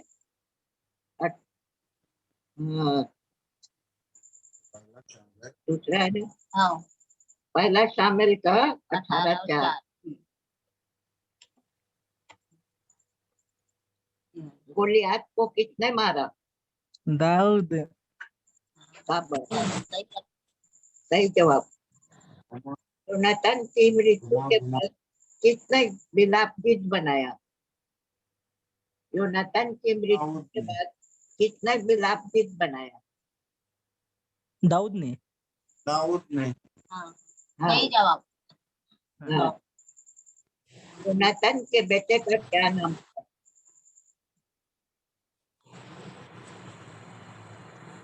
क्या लंबड़ा था जो? नाम तो लंबड़ा था। नाम तो भूल रहा। मपीबोशेत। हाँ, शाबाश, ठीक है। लंगड़ा था वो। जी जी। हाँ हाँ। दाऊद ने योनातान की मृत्यु के बाद कैसे मित्रता निभाई? उसके बेटा को लंगड़ा था, अपने महल में लाया, हाँ, उसका पालन पोषण किया, उसके टेबल में वो खाया करता था। दाऊद ने जो साउल से लिया था वो सारा चीज उसको लौटा दिया। हाँ ठीक है, शाबाश। दाऊद ने किस कर्मचारी को मफीबोशेत की सेवा कार्य काम करने को सौंपा? ठीक है, बोलिए। बोल पढ़ना। हाँ। दाऊद ने किस कर्मचारी को मफीबोशेत की सेवा करने का कार्य सौंपा? कौन से कर्मचारी को?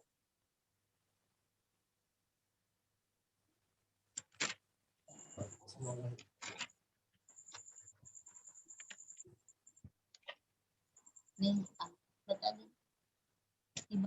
सीबा को। अच्छा, करेक्ट। हाँ। सही। धन्यवाद।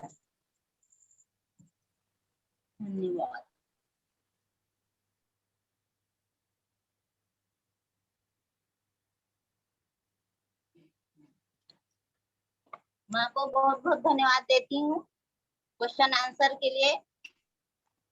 धन्यवाद।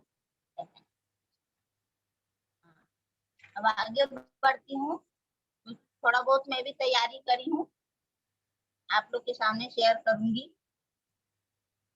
कुछ भी गलतियां होंगी तो बाद में मेरे को कहेंगी। मेरा विषय है परमेश्वर आश्चर्य कर्म करता है। देखो कौन ऐसी जाति है जिसका देवता उसके ऐसे समीप रहता है जैसा हमारा परमेश्वर यहोवा, जबकि हम उसको पुकारते हैं। व्यवस्था विवरण 4 और 7 में लिखा है। जब इस्राएली पहाड़ के चरणों में खड़े थे, पर्वत पर आग दहक रही थी और यहोवा परमेश्वर ने लोगों से आग के बीच में से बात की। सभी लोगों ने आग के बीच में से परमेश्वर की आवाज सुनी। मूसा ने इस्राएल के लोगों से व्याख्या की कि यह कितने सौभाग्य की बात है जो परमेश्वर की आवाज सुनकर भी जीवित है, नष्ट नहीं हुए। व्यवस्था विवरण 5 और 26 में लिखा है, क्योंकि सारे प्राणियों में से कौन ऐसा जो हमारे समान जीवित और अग्नि के बीच में से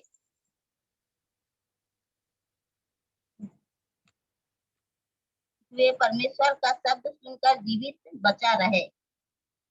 उसने जलती हुई झाड़ी में से प्रभु को आमने सामने देखा और परमेश्वर की आवाज सुनी। उसने आनंदित होकर कहा कि वह उस जलती हुई झाड़ी में से देखने के बाद भी जीवित है। याकूब ने भी प्रभु को देखा और फिर भी उसका जीवन नष्ट नहीं हुआ। उत्पत्ति 32 और 30 में ऐसा लिखा है, तब याकूब ने यह कहकर उस स्थान का नाम एपीएल रखा, परमेश्वर को आमने सामने देखने पर भी मेरा प्राण बच गया।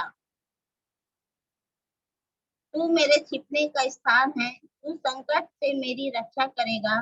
तू मुझे चारों ओर से छुटकारे के गीतों से घेर लेगा। भजन संहिता 32 और 32 के साथ में लिखा हुआ है। यदि हम परमेश्वर के निकट जाएंगे तो वह हमारे निकट आता है और कोई दुष्ट हमें छूने ना पाएगा। प्रभु का नाम दृढ़ गढ़ है, धर्मी उसमें भागकर सब दुर्घटनाओं से बचाता है। नीति वचन 18 और 10 में लिखा हुआ है, परमेश्वर से छुप कर रहने से अच्छा है कि हम उसमें छिपे रहें।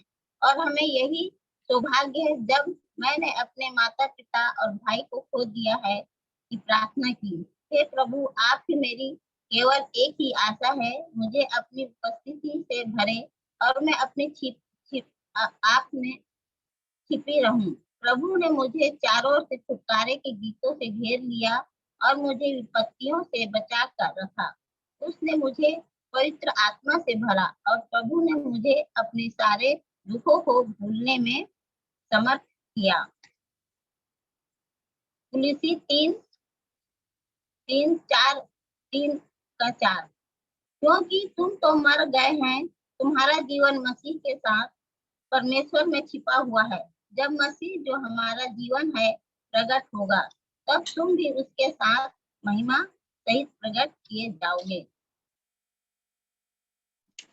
पहला यूहन्ना 7:1-7-9 इस संसार में और आने वाले संसार में परमेश्वर हमारा छिपने का स्थान है। जब हम परमेश्वर को अपने पापों का प्रायश्चित करते हैं, तब वह हमारे छिपने का स्थान बन जाता है। जब हम परीक्षा की दशा में होते हैं, तब प्रभु हमारे छिपने का स्थान बन जाता है। भजन संहिता 27:5 में लिखा है, क्योंकि वह तो मुझे विपत्ति के दिन अपने मंडप में छिपा रखेगा, अपने तंबू के गुप्त स्थान में वह मुझे छिपा लेगा और चट्टान पर चढ़ाएगा। परमेश्वर के निकट आना क्या है? सौभाग्य की बात है। परमेश्वर हमें सदा अपने सिंहासन के पास आने का स्वागत करता है, जैसे कि उसने क्रूस पर हमारे लिए दाम चुकाया, इसलिए वह हमें सब कुछ शेष में देता है।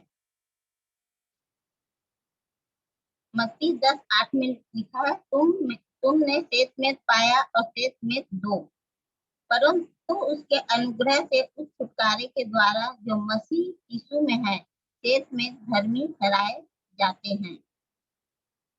रोमियो 3:24 में लिखा है। प्रभु यीशु को भी एक ऐसा तरस खाने वाला मन है। वह हमारी प्रार्थनाओं को सुनता है, परंतु तुरंत कहता है, हे मेरे बच्चे, मैं यहाँ हूँ।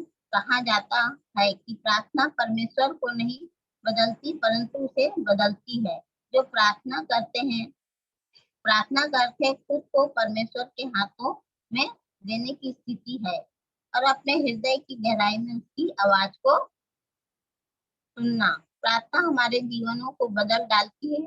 तभी तो दाऊद ने कहा, एक बार मैंने यहोवा से मांगा है, यहोवा की मनोहरता पर दृष्टि लगाएगा। भजन संहिता 27:4 में लिखा हुआ है। वरन प्रेम में सच्चाई से चलते हुए सब बातों में उसमें जो सिर है, अर्थात मसीह में बढ़ते जाएं।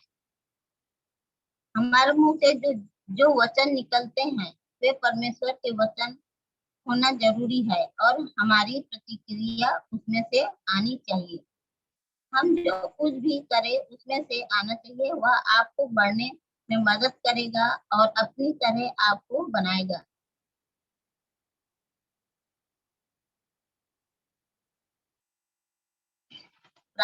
प्रार्थना हमें हमेशा करना चाहिए। सब चमत्कार हमारी जीवन शैली बन जाती है। यह कितना सच है। प्रभु ने प्रतिज्ञा की कि अनुग्रह करने वाली आत्मा और प्रार्थना सिखाने वाली आत्मा जो दाऊद और उसके वंश पर उंडेलूंगा, वही आप और आपकी पीढ़ियों पर भी उंडेली जाएगी। जकरिया 12:10 में लिखा है, मैं दाऊद के घराने और यरूशलेम के निवासियों पर अपना अनुग्रह करने वाली और प्रार्थना सिखाने वाली आत्मा उंडेलूंगा। तब वे मुझे ताकेंगे, अर्थात जिसे उन्होंने भेदा है, और उसके लिए ऐसे रोएंगे जैसे एक लौते पुत्र के लिए रोते पीटते, और ऐसा भारी शोक करेंगे जैसा पहलौठे के लिए करते हैं। इस्राएल का राजा यहोवा तेरे बीच में है, इसलिए तू फिर विपत्ति ना भोगेगी। सपन्या 3:15 में लिखा है, जब आप परमेश्वर के समीप आएंगे, तब आप उसके स्वरूप में बदल दिए जाएंगे। परमेश्वर की ओर फिरो तो वह तुम्हारी ओर फिरेगा। हमें हर चीज से अधिक परमेश्वर से प्रेम रखना है। तभी तो दाऊद कहता है, भजन संहिता 16:8 में लिखा है, मैंने यहोवा को निरंतर अपने सम्मुख रखा है, इसलिए कि वह मेरे दाहिने हाथ रहता है, मैं कभी न डगमगाऊंगा। यदि आप प्रभु से प्रेम करते हैं तो आप जयवंत हो। जीवन से भी बढ़कर हैं। आपको परमेश्वर के प्रेम से कोई भी अलग नहीं कर सकता। परमेश्वर आपके लिए नए द्वारों को खोल रहा है और एक नया कार्य आपकी प्रतीक्षा कर रहा है। वह आपको पृथ्वी के ऊंचे स्थानों ले चलना चाहता है, क्योंकि आप परमेश्वर की दृष्टि में उत्तम हैं। आप यह कह सकते हैं, मैं एक निर्बल व्यक्ति हूँ और वह मुझे बात करना भी नहीं आता, परंतु परमेश्वर निर्बल को चुना है कि बलवान को लज्जित करे। पहला कुरिन्थियों 1:27 में है।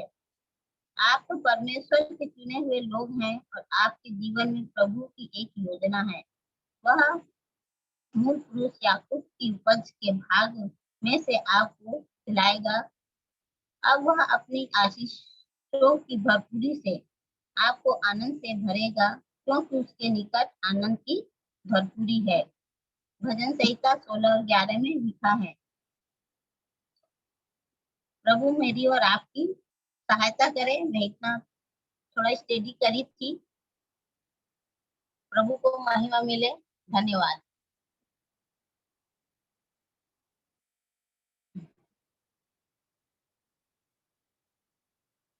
आप लोग को भी अवसर होगा।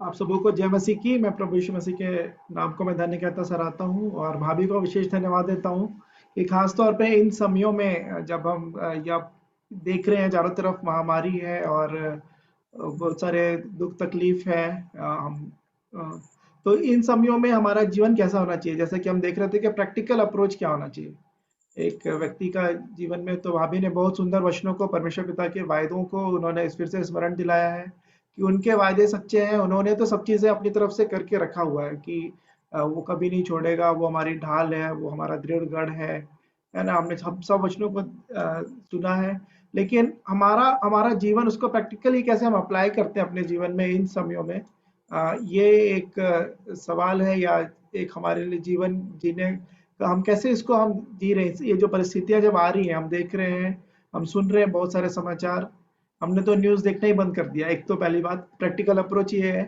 कि जिस बात में जैसा ध्यान लगाएंगे हम, जो चीज़ बार बार हम, है ना, लिखा है कानाफूसी करने वाले के वचन, वो बार बार बात की चर्चा करके झगड़ा कराई देगा। वो आप एक दो बार बोलेंगे तो आप बोलेंगे ठीक है सुन लिया, लेकिन बार बार कोई एक ही बात को जब बोलते रहता था, फिर वो एक प्रकार से हावी होने लगती है वो बातें। तो मेरा प्रैक्टिकल अप्रोच तो एक यही है अभी इन समयों में, जबकि प्रभु को हम जानते हैं कि वो आश्चर्य कर्म कर सकते हैं। जैसे शद्रक मेशक और अबेदनगो ने कहा, हम जानते हैं राजा मेरा परमेश्वर, हमारा परमेश्वर तेरे हाथ से हमको बचा सकता है, लेकिन यदि ना भी बचाए, वो वाला जो लाइन है ना, वो मुझे बहुत ही उत्साहित करता है। और सच में हम सब अब जब जान गए हैं, इतने जीवन का जितना भी हमको अनुभव है, मैंने अपने जीवन का मैं जानता हूँ कि जो सच्ची शांति या आनंद जो है वो पाने में नहीं, वो देने में। जो मैं प्रभु में मैं पाया हूँ, और जो भाई अरुण ने बहुत अच्छे वो सब अपनी गवाही वो दे रहे थे, जो बचाना चाहेगा वो खो देगा लेकिन जो देगा वो उससे वो उस बचा लेगा। और वही मुझे पापा के भी बात याद आती है। बचपन में बहुत बार मैंने सुना, जब वो आपस में जब संगति करते थे और पैसों के विषय में। आज का भजन सही जो नीति वचन आज का 22 है, बहुत ज्यादा धन के विषय में, धन से शुरू होता है और अंत में खत्म होता है कि जो निपुण है। तो धन के विषय में भी जो पापा बोलते थे कि वो गोल है, रुपया गोल है, जितना तुम उसको लात मारोगे वो लुढ़क के जाएगा, लटका के जाएगा, लेकिन टकरा के फिर वापस आ जाता है। तो उस टाइप से जो मैं वो बात मुझे अभी भी याद है पापा की बात, जितना पाने की कोशिश करेंगे शायद हम खोते जाएंगे, लेकिन जितना देंगे वो हम पाते जाएंगे। और इन समयों में खास तौर पे ध्यान जो है कि प्रभु के वचनों पे, वायदों पे हम लगाएं। न्यूज़ और जब भी जैसे किसी की जब खबर आती है हमारे पास, जैसे कोई तबीयत खराब है किसी की, या अभी तो डेथ्स की भी खबर आ रही है, तो हम ज्यादा उस पे ना ध्यान करके कि प्रभु का वचन कहता है कि मृत्यु, जो शारीरिक मृत्यु तो सबों का आनी है, एक बार मरना और न्याय का होना नियुक्त है ना। तो फिर वो न्याय वाली जो बात है उसकी तैयारी ही एक शायद प्रैक्टिकल अप्रोच है कि वो यदि तैयारी रहेगी तो फिर पौलुस के समान हम कहने पाएंगे कि मैं तो चाहता हूँ कि प्रभु मुझे उठा ले, कि मैं कुछ करके आप ही के पास सीधा पहुंच जाऊं।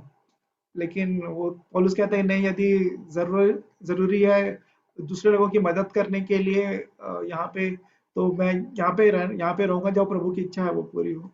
तो वैसा प्रभु हमको निश्चयता दे, और परमेश्वर पिता का धन्यवाद उनके वायदों के लिए। तो ध्यान ज्यादा वचन पे रखें, और जब भी कोई बात आती है तो वचन से ही हम तौलें, है ना। मृत्यु के बारे में, तो मृत्यु के बारे में वचन क्या बोलता है, यदि चंगाई के बारे में परमेश्वर पिता क्या कहते हैं, प्रभु यीशु मसीह ने बहुत बातें कही हैं, है ना। तो वो यदि वचन से यदि हम तौलेंगे उन बातों को उसी समय ही, तो फिर बहुत अगुवाई मिलती है कि क्या डिसीजन लेना है, हम दुखी हों या उनके लिए प्रार्थना करें या उनकी मदद करें। तो मैंने इन समयों में यही एक सवाल भी मैं रखना चाहूंगा कि यदि प्रैक्टिकल अप्रोच सभी हम शेयर करें कि इन समयों में खास तौर पे, जबकि तो डर और भय भी कह सकते हैं का माहौल है, अफरा तफरी है, लोगों के सच में आवश्यकताएं हैं, तो हमारा एक मसीह होने के नाते कैसा होना चाहिए अपने व्यक्तिगत तौर पे, परिवार में, अड़ोस पड़ोस में, कलीसिया में, हमारा क्या रोल है, रेस्पॉन्सिबिलिटी क्या है, जो प्रभु सहायता करे। यदि और कोई इसमें शेयर करना चाहते हैं। मैं भी बड़ी माँ का बहुत बहुत धन्यवाद देता हूँ कि जो भी उन्होंने प्रिपेयर किया हमारे साथ में उन्होंने शेयर किया है। और मैं अपने भाई कुंटू का बहुत बहुत धन्यवाद देता हूँ कि मैं परमेश्वर पिता का बहुत बहुत आभारी हूँ कि उन्होंने उसे अच्छा रखा है।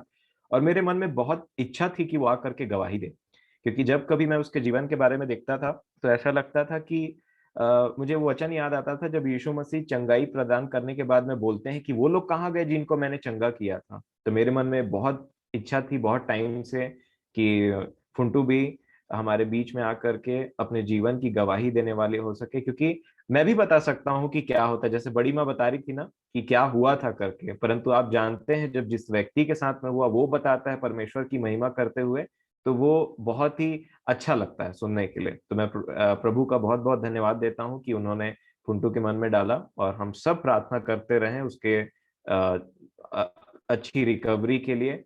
और अभी तक कोई कॉम्प्लिकेशन नहीं आया, इसलिए मेरा मन आनंदित है परमेश्वर पिता में, और आगे भी वो भला चंगा रहे। और उसके बाद भी जब इस परिस्थिति में जब उसको ज्यादा समय, जब चलने फिरने का भी ज्यादा उसको मौका नहीं मिल रहा है, तो वो प्रभु की संगति में और ज्यादा बढ़े, ये मेरी कामना है प्रभु से। एक बात प्रैक्टिकल अप्रोच के बारे में जो बात हुई थी, एक प्रैक्टिकल रेसिपी मैं आपके साथ में शेयर करना चाहता हूँ, जैसे हमने निर्णय लिया था बीते दिनों में।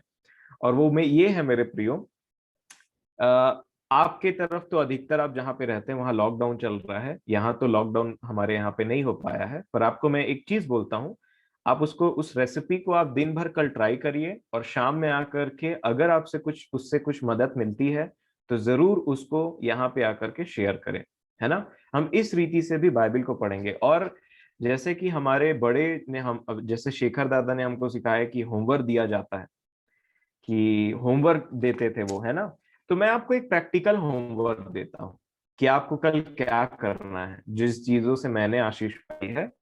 यहाँ पे ऐसा लिखा है, चलिए मेरी सलाह आपको ये है कि कल के दिन आप जब भी सुबह उठें कोशिश करें कि कल थोड़ा सा जल्दी उठें, और उसके बाद में प्रभु से प्रार्थना करें। अपना जो भी आपका काम है सब चीजों को करने से पहले सबसे पहले परमेश्वर पिता के पास में जाएं, और कल के लिए आज रात को प्रार्थना करें कि जो आप जो भी निर्णय लेना चाहते हैं कल के लिए, प्रभु उस चीज पर अनुग्रह करें।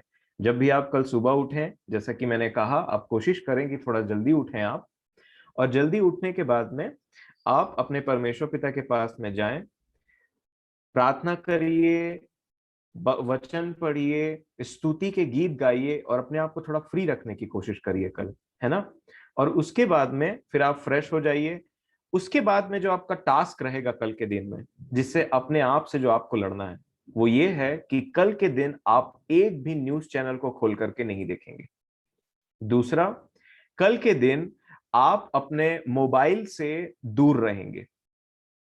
जी हाँ, आपने सही सुना, आप मोबाइल को स्विच ऑफ मत करिए, उसको वैसे ही रहने दीजिए। मोबाइल डेटा को आप ऑफ कर दीजिए और उसको वैसे ही रहने दीजिए शाम तक, है ना। और जो कुछ भी आपने पढ़ा आज सुबह, कल सुबह जब आप पढ़ेंगे बाइबल में से, उस पर विचार करिए, दिन रात मगन रहिए, और देखिए शाम तक वो आपके साथ रहेगा जो सुबह आपने पढ़ा। और तब आपको पता चलेगा कि कैसे वचन कई बार चोरी हो जाता है और हमको पता भी नहीं चलता।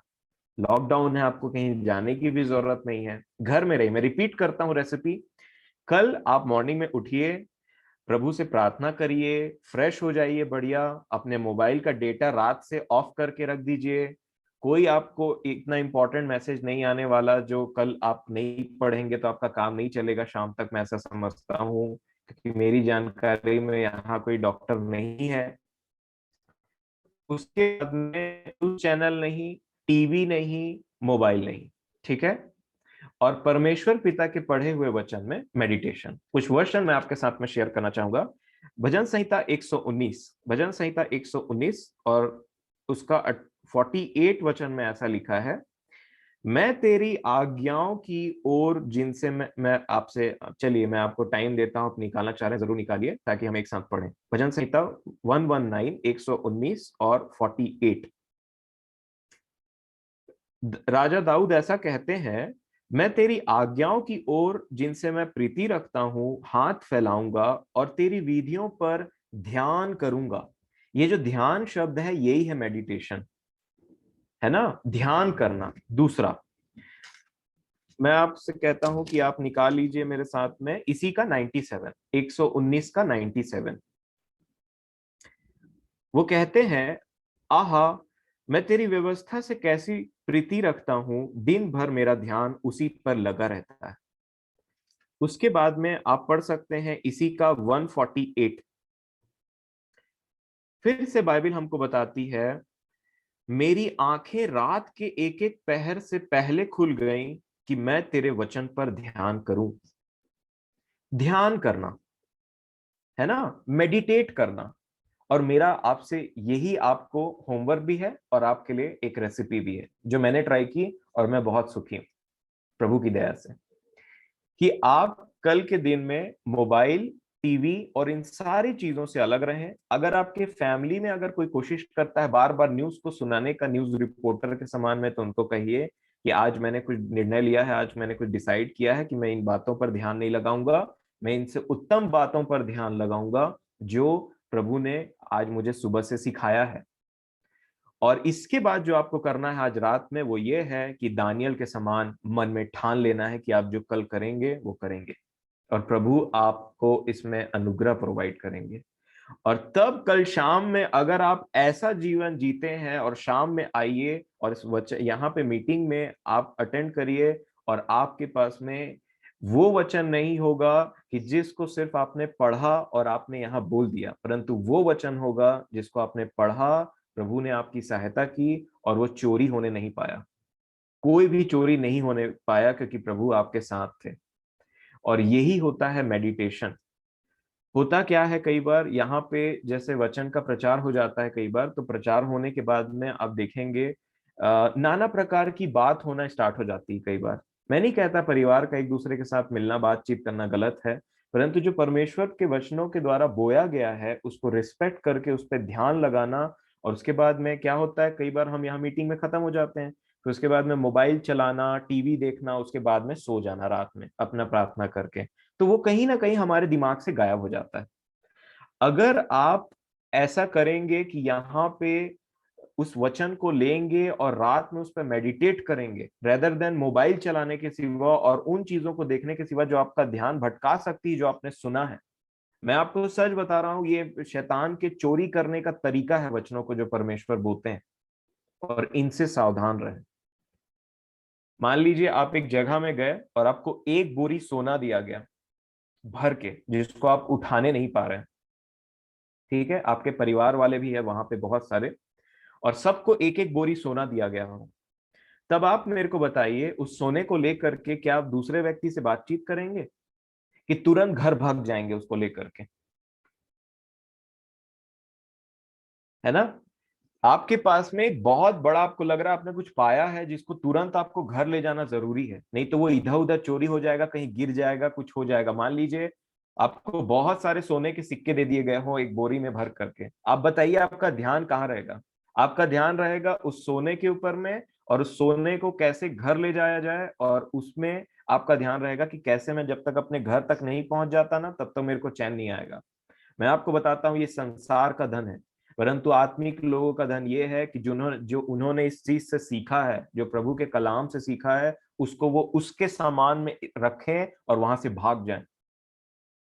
और जब तक वो अपने घर नहीं पहुंच जाते, मतलब उसको सेफ नहीं रख सकते या सेफ नहीं रख देते, मतलब जब तक वो उसको अपने हृदय में सेफ नहीं डाल लेते, तब तक उनको चैन नहीं आता, उनका ध्यान इधर उधर नहीं भटकता। और यही मेडिटेशन कल आपको करना है, और यही होमवर्क है मेरी तरफ से आपको प्रभु के वचन के द्वारा। फिर देखिए कि आप कुछ महसूस करते हैं या नहीं। आप बिजी बस मत होइए, मेडिटेट करिए। मोबाइल, टीवी, खासकर न्यूज, इन तीनों चीजों से आप सावधान रहें और आप दूर रहें। फिर आप कल और मैं आप मिलेंगे प्रभु की दया से यहाँ पे, और आप शेयर कर सकते हैं जो आपने सीखा है। प्रभु आप सभी को आशीष दे। आमीन।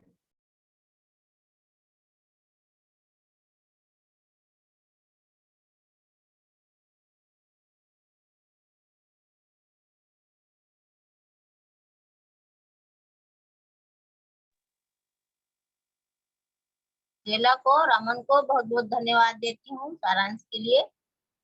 अब अंतिम प्रार्थना के लिए बाबू स्वीकार दे।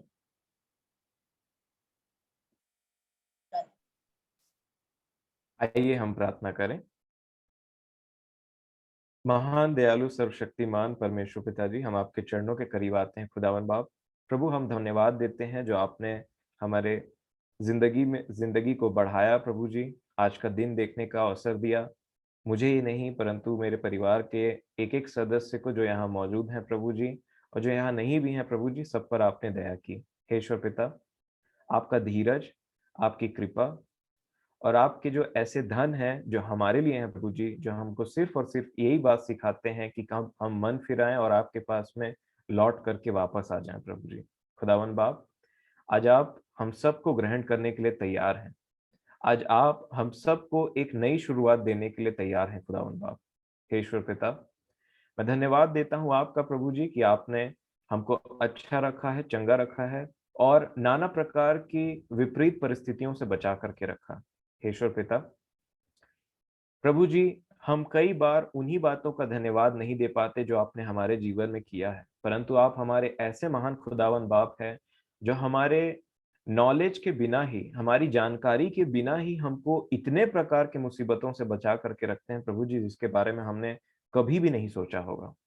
हे ईश्वर पिता, हम जानते हैं प्रभु जी कि आप हमारे साथ हैं। खुदावन बाप, आपके जीते कलाम के लिए मैं धन्यवाद देता हूं जो हमने अपने प्रियों के मुंह से सुना है। हे ईश्वर पिता, हम आपकी ओर निहारते हैं प्रभु जी, और जो आपने मेरे मन में डाला है, मुझसे बातचीत किया है, और उस प्रैक्टिकल लाइफ में कि कैसे सचमुच में प्रभु जी हम उस निर्दोष और वो पवित्र दुल्हन के समान आपके सामने आ सकें प्रभु जी, और ये आप ही के अनुग्रह से हो जाएगा खुदावन बाप। मनुष्य से तो संभव नहीं, परंतु आपसे सब संभव है। हमारा भरोसा सिर्फ आपकी दया पर है, आपके अनुग्रह पर है और आपके पवित्र आत्मा की सामर्थ पर प्रभु जी। हे ईश्वर पिता, आपने अभी तक हमें बढ़ाया है और आगे भी आप हमें बढ़ाएंगे और अपने ज्ञान और बुद्धि से परिपूर्ण करते चले जाएंगे प्रभु जी। हे ईश्वर पिता, हम उन संसारिक मनुष्यों के समान में अपना जीवन व्यतीत करने वाले ना हो, जो सिर्फ और सिर्फ इस संसार के सुख विलास और इस संसार की बढ़ती को आशीष समझ करके आपको धन्यवाद देकर के उतने में ही संतुष्ट हो जाते हैं। परंतु प्रभु जी, जो आपने हमें सिखाया है, जो आपने हमें चिताया है, जो आपने हमें प्रभु जी बार बार ताड़ना दे करके ऐसा हमारा मन किया है, ऐसे हमारे विवेक को शुद्ध किया है प्रभु जी, कि हम दिन रात आपकी व्यवस्था पर ध्यान देने वाले हो सकें और देखें प्रभु जी कि हम कैसे अपना चरित्र और कैसे अपने आप को पवित्र बनाते चले जाएं, कैसे मैच्योर होते जाएं प्रभु जी आप में, कि आप हमसे आनंदित हो। हे ईश्वर पिता, हमारा पूरा ध्यान सिर्फ एक सेंटेंस पे लगा रहे कि जब हम आपसे मिलें तब आप हमसे कहें कि हे विश्वास योग्य दास और हे अच्छे और विश्वास योग्य दास, मैं तुझसे प्रसन्न रहा। प्रभु जी, यही शब्द सुनने के लिए हमारे कान हमेशा तरसे। हम कभी भी न दाएं देखे न बाएं देखे प्रभु जी, परंतु उस गिफ्ट की तरफ हमारा ध्यान रहे खुदावन बाप जो आप हमें देना चाहते हैं। प्रभु जी, आपने भला चंगा रखा है, आपने सुरक्षित रखा है प्रभु जी, आप महान हैं, आपकी करुणा सदा की है। आपने हमारे परिवार के जनों को प्रभु जी जो बीमार थे बीते दिनों में, हमारे बड़े दादा, हमारे छोटे दादा और उनके परिवार, फुंटू और जितने भी हमारे भाई बहन और जितने के लिए भी हमने प्रार्थना किया, प्रभु जी आपने सबको सुरक्षित रखा, सबको प्रभु जी विपरीत परिस्थितियों से निकाल करके आज हम अपने घर में बैठ करके आपके वचन को सुनते हैं, आपके आपके गीतों को गा सकते हैं। प्रभु जी आपका धन्यवाद हो, आपकी करुणा सदा की है खुदावंद बाप। हे ईश्वर पिता, मन बहुत ही धन्यवादी है, परंतु अब प्रभु जी हमारा पूरा ध्यान, पूरा फोकस, पूरा मेडिटेशन प्रभु जी और पूरी हमारी लालसा उस धन्य आशा पर हो प्रभु जी, और सिर्फ हमारी निगाहें आपकी ओर लगी रहें प्रभु जी, ताकि हम बहुत जल्दी अपने जीवन से हम सब मिल करके कह सकें कि हे प्रभु यीशु आ और जल्दी आ और अपनी दुल्हन को लेकर के चला जा। प्रभु जी हम बहुत जल्दी ये कहने वाले हो सके कि हे मेरे पिता, हे मेरे राजा, हे मेरे स्वामी, हमारा मन नहीं लगता यहाँ पे। खुदावंद बाप, ऐसा आप हम पर तरस खाएं, ऐसी आप हम पर दया दिखाएं प्रभु जी। हे ईश्वर पिता, कि बहुत ही आनंदित वाली बात है प्रभु जी, और बहुत ही धन्य बात है कि जब हम आपके समीपी में रहते हैं और आपके वचनों से कुछ सीखते हैं और प्रभु जी हम उसको शेयर करते हैं और हम देखते हैं कि जो आनंद हमको उससे प्राप्त होता है वो हमने अपने जीवन में कहीं बहुत जगह खोजा, बहुत जगह ढूंढने की कोशिश की, परंतु कहीं नहीं पाया। खुदावन बाप, ये आपका रिवॉर्ड है, ये आपका तोहफा होता है हमारे लिए, और ये आप बताते हैं कि जब जब तुम मेरे पास आओगे तब तब मैं तुम्हें आनंद और शांति से भर दूंगा, जो तुम्हें और मदद करेगा कि हमेशा तुम मेरे साथ रहो। प्रभु, मैं हमारे परिवार के हर एक व्यक्तियों के लिए प्रार्थना करता हूं जिन्होंने आज एक निर्णय लिया है कि कल के दिन वो एक प्रैक्टिकल लाइफ जीने की कोशिश करेंगे और ना ही खराब न्यूज को सुनेंगे और ना ही प्रभु जी उन मोबाइल में अपना ज्यादा समय व्यतीत करेंगे, ना ही टीवी में ज्यादा समय व्यतीत करेंगे और ना ही प्रभु जी किसी और बातों में ज्यादा समय व्यतीत करेंगे कि रात में उनको ऐसा ना लगे प्रभु जी कि आज हमारा दिन वेस्ट चला गया। प्रभु जी आप अनुग्रह करें, बुद्धि दें कि कल हमको कैसे जीना है, उसकी प्रार्थना आज रात से हम आपसे करें। और प्रभु कल पूरे दिन आप हमारे संग और साथ रहें, मेरे परिवार के हर एक लोगों के संग और साथ रहें, उन्हें जरूर सिखाएं ताकि उन्हें बल मिले प्रभु जी, और वो जान ले कि आपके वचनों पे मन लगाना, ध्यान लगाना और उसी में जीवित और खुश रहना ही जिंदगी है प्रभु जी, और ये उनके जीवन का हमेशा की एक आदत बन करके रह जाए प्रभु। हे ईश्वर पिता, सब बातों में आप हमारी सहायता और मदद और अगुवाई करें, अनुग्रह करें प्रभु जी, ताकि हम आपके वचन के अनुसार चल सकें। प्रभु एक बार फिर से मैं अपने बुजुर्गों को, हमारे जो छोटे छोटे बच्चे हैं प्रभु जी इस परिवार के, और हमारे जो जवान हैं और जितने भी अच्छा महसूस नहीं कर रहे हैं अभी के टाइम में भी प्रभु जी, उनका तबीयत कहीं ना कहीं खराब है, हमारी दादी ऐसा है प्रभु जी, छोटी दादी हैं, उनको पूर्ण रीति से चंगाई दें प्रभु जी, ताकि वो भी अपनी गवाही रख सकें पिता। ऐसी हम आपसे विनती करते हैं। हम सबों को प्रभु जी आप अपने पास रखें प्रभु जी, और दुष्ट को छूने ना दें प्रभु जी। हम आपकी वो भेड़ बने जिसके विषय में आपके पुत्र हमारे राजा ने कहा है प्रभु जी, यीशु मसीह ने कहा है कि पिता के पास से उसकी भेड़ को कोई छीन नहीं सकता। हे ईश्वर पिता, आपने अब तक अपने पास रखा, आगे भी हमें समेट करके रखें प्रभु जी, ताकि हम उस पवित्रता में जीवन बिताएं जो आपको पसंद है। सारा आदर महिमा मैं आपको देता हूँ और दुआ बड़े धन्यवाद के साथ, बड़े विश्वास के साथ में आपके अनुग्रह की कामना करते हुए यीशु मसीह के पवित्र और सामर्थी नाम से मांगता हूँ, आमीन। प्रभु की प्रार्थना बोल लेंगे। हे हमारे पिता, आप जो स्वर्ग में हैं, आपका नाम पवित्र माना जाए, आपका राज्य है, आपकी इच्छा जैसे स्वर्ग में पूरी होती है वैसे इस पृथ्वी पर भी हो। हमारे दिन भर की रोटी आज हमें दे, और जिस प्रकार हमने अपने अपराधों को क्षमा किया है वैसे ही आप भी हमारे अपराधों को क्षमा करें, और हमें परीक्षा में न लाए परंतु बुराई से बचाएं, क्योंकि राज्य, पराक्रम और महिमा सदा आपकी है। आमीन। सभी को शालोम, एबेनेज़र। Shalom, Ebenezer.